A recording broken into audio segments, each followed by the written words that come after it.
Hey, I'm Nancy Gohring. I'm a senior analyst at 451 Research, where I follow application and infrastructure performance. I'm here today with Rose Sawvel. She's on the marketing and education team at Aspen, and we're going to talk a bit today about trends in service mesh adoption. Rose? Thanks, Nancy. It's great to be here. Yes, we've been observing similar trends in the marketplace as far as increasing adoption of service mesh. But what I'd like to talk to you today about is from a more research-based perspective.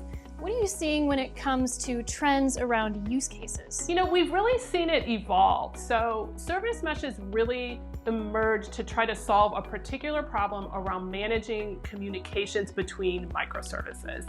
And this was a task that was beginning to take a lot of time, particularly for developers, right? And so they wanted to remove that workload that was not, really particularly important in terms of driving the business forward, right? It was just work that had to be done. So a service mesh made it much easier to manage the communication between microservices, which freed up time of developers to work on more important things like developing new features and new applications.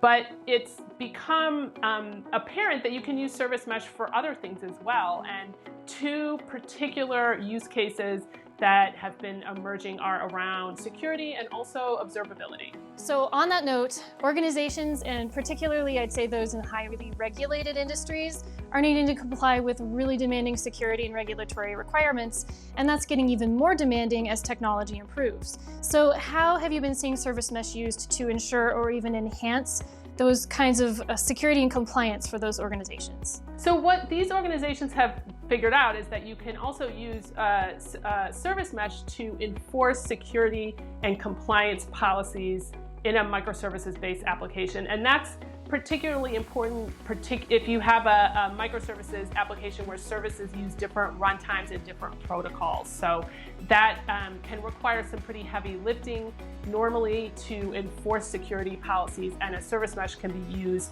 to help with that. So for instance, you can use a service mesh to apply security policies to all traffic at ingress.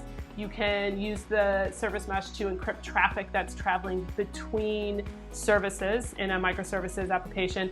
You can do certificate management for authenticating identity.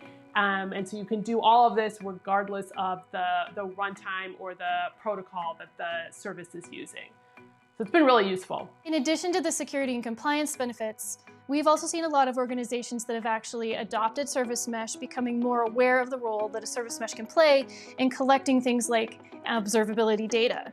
So how does a service mesh provide that performance visibility?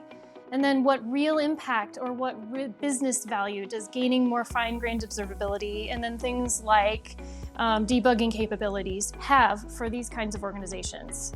So from a big picture, when you're operating a microservices-based application, discovering that problems are occurring and especially figuring out the root cause of a problem is a lot more challenging, right? You've got these dependent services. Sometimes it's hard to figure out that your service is degrading actually because a neighboring service has a problem. So it's a lot more challenging than a more traditional application stack in terms of discovering that an incident is occurring and then why.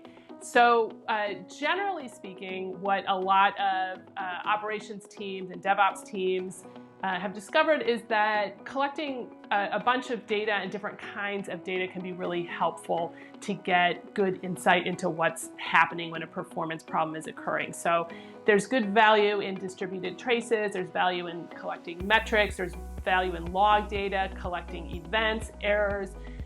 All of this data can be really helpful when you're troubleshooting and also just discovering that a problem is occurring. And so it turns out that you can use your service mesh to collect those kinds of data from the services that make up your microservices application.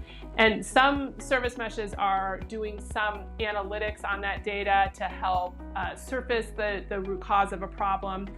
You can also export this data to a third-party monitoring tool that you might already be using, where you can do analytics within that tool. and also possibly correlate the data with operations data that you might be collecting about other parts of your application or your infrastructure environment. So definitely service meshes are emerging as a tool that people are looking towards to collect this kind of operations data in a microservices environment. Thanks, Nancy. It's been great talking to you about your insights around service mesh security and compliance and observability trends. That's all the questions I have for you today.